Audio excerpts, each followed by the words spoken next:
¿Es posible que el destino de un hombre se escape de las manos de su Creador por causa de sus propios errores? ¿Qué sucede cuando el peso de nuestro pasado parece haber borrado las promesas que un día recibimos del cielo?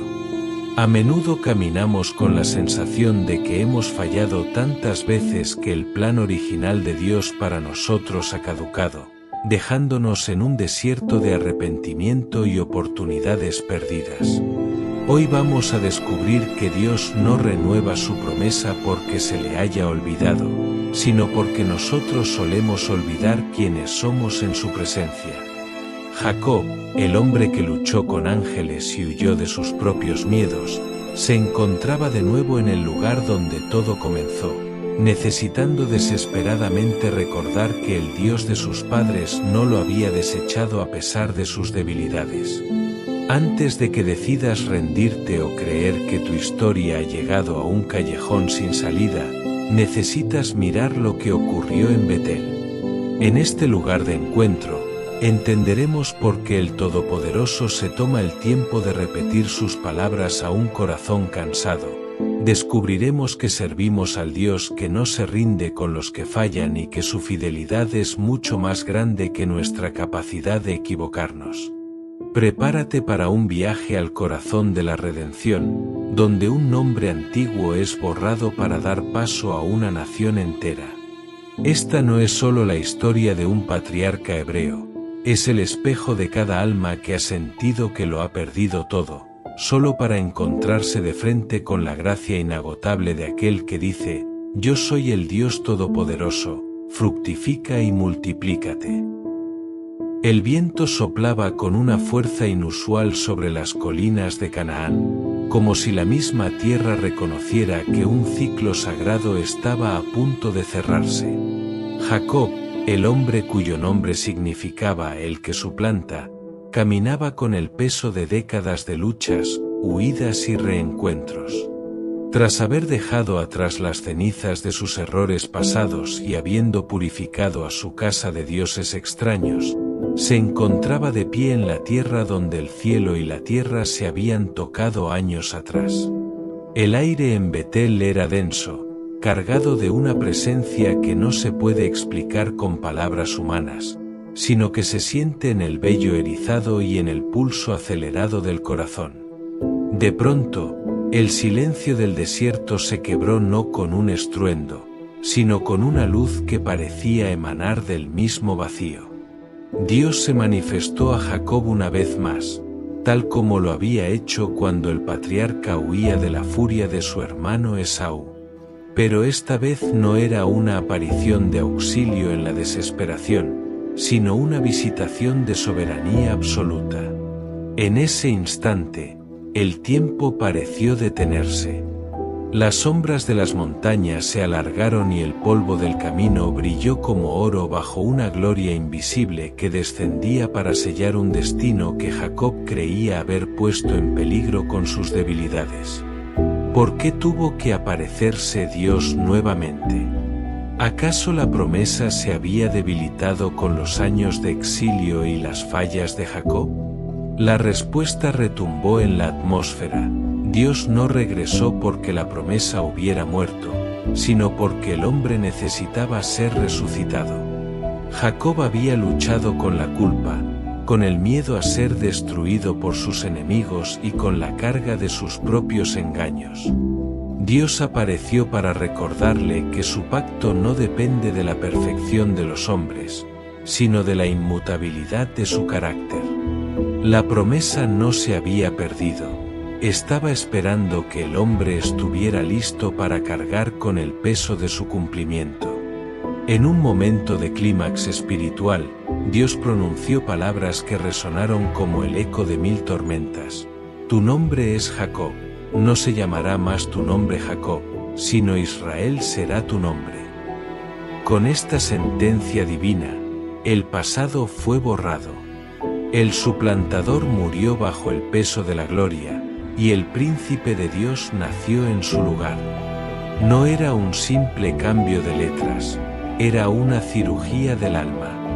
Dios estaba declarando que, Aunque Jacob se sentía cansado y quizás indigno, ante los ojos del Creador él era el heredero de un legado que cambiaría el curso de la humanidad para siempre. La voz de Dios continuó, extendiéndose como un manto de autoridad sobre todo el valle: yo soy el Dios Todopoderoso. Fue una revelación de su nombre más alto, el Shaddai, el Dios que es más que suficiente, el que nutre y sostiene. En esa declaración, Jacob comprendió que no necesitaba sus viejas astucias para sobrevivir. Dios le ordenó: crece y multiplícate, una nación y conjunto de naciones procederán de ti, y reyes saldrán de tus lomos.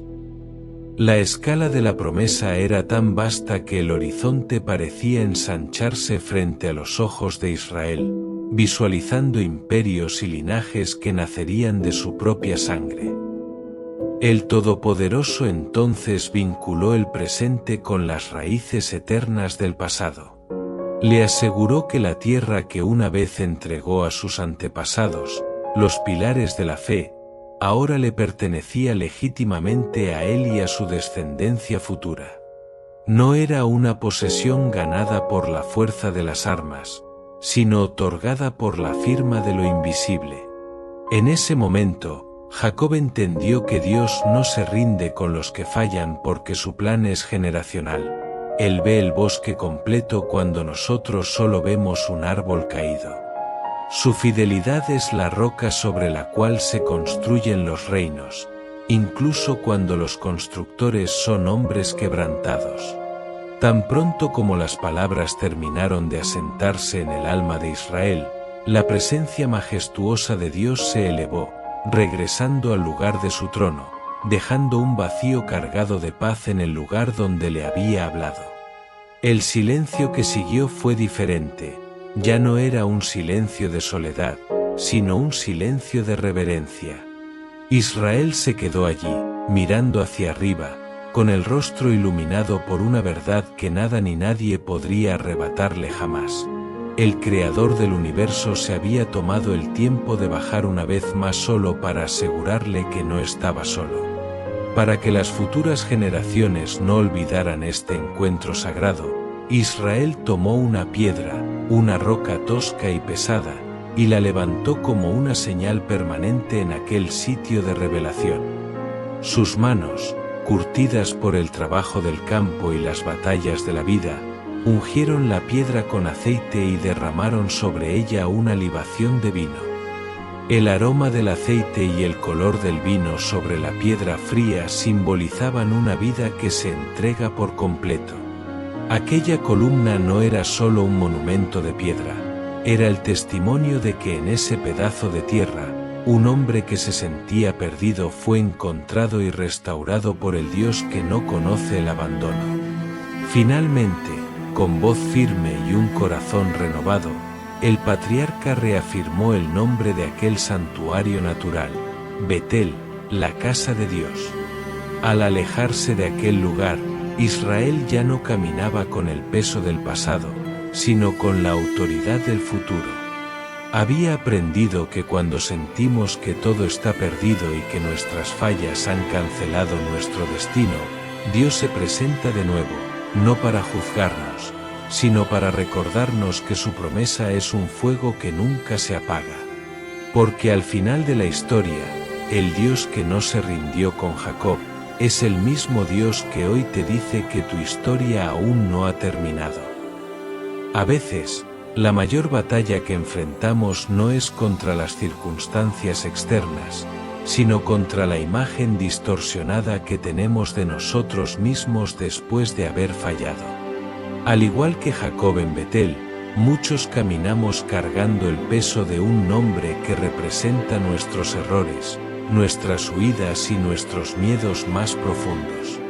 Sentimos que las promesas de Dios son para otros, para aquellos que no se han equivocado, y nos convencemos de que nuestra oportunidad ha pasado de largo en el desierto de nuestras malas decisiones. Sin embargo, El misterio espiritual de Génesis 35 nos enseña que Dios es el experto en visitar lugares que nosotros consideramos terminados. Él no regresa a Jacob para exigirle una perfección que no tiene, sino para ofrecerle una identidad que aún no conoce. Es una invitación a entender que la gracia no es un premio por portarse bien, sino el combustible divino que nos permite volver a empezar cuando ya no nos quedan fuerzas para caminar. La renovación de la promesa no fue un acto de olvido por parte de Dios, sino un acto de misericordia para el corazón de Jacob. Dios sabía que, para conquistar la tierra prometida, Jacob primero debía conquistar su propia incredulidad. Necesitaba escuchar de nuevo que el Todopoderoso seguía allí, inamovible, esperando que su hijo dejara de confiar en sus propias astucias para comenzar a descansar en la soberanía de quien sostiene las estrellas y al mismo tiempo sostiene nuestra vida. Hoy, ese mismo Dios se acerca a tu Betel particular, a ese lugar de tu vida donde te sientes estancado o avergonzado.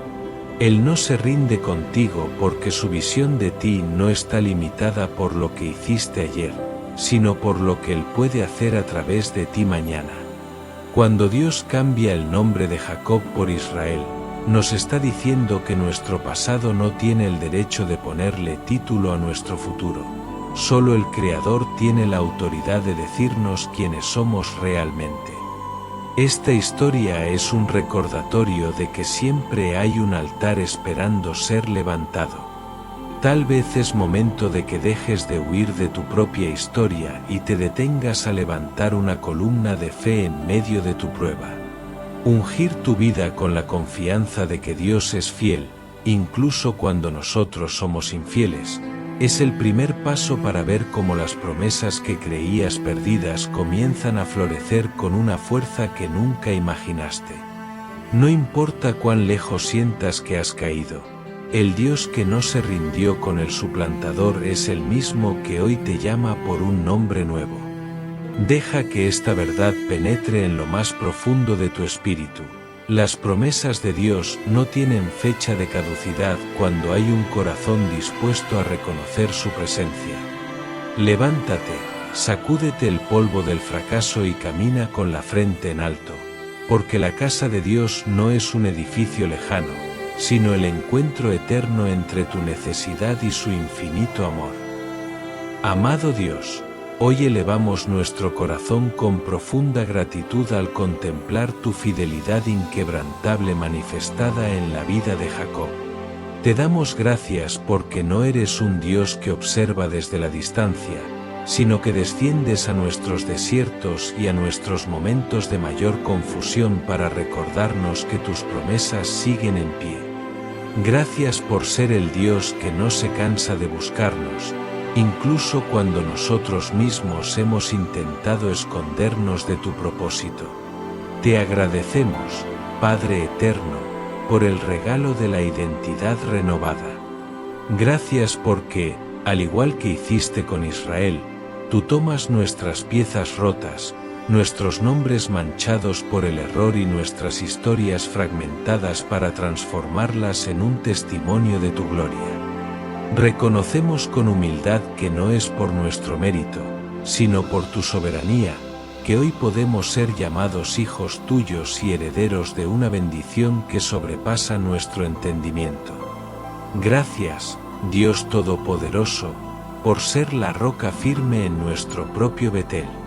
Te damos gracias por cada vez que has renovado tus promesas sobre nuestra familia, sobre nuestros sueños y sobre nuestro espíritu cuando el cansancio parecía vencernos.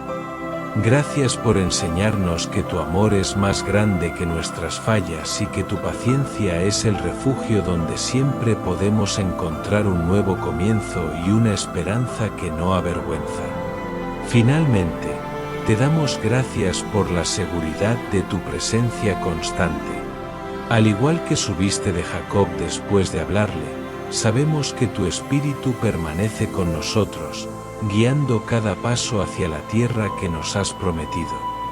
Nos despedimos de este encuentro con la certeza de que el Dios que no se rinde con los que fallan está escribiendo hoy mismo un capítulo de victoria en nuestras vidas. Que nuestro corazón sea siempre un altar encendido para ti. Amén. Suscríbete, comparte y dale me gusta para mantenerte al día con tu canal, El Pan de Cada Día.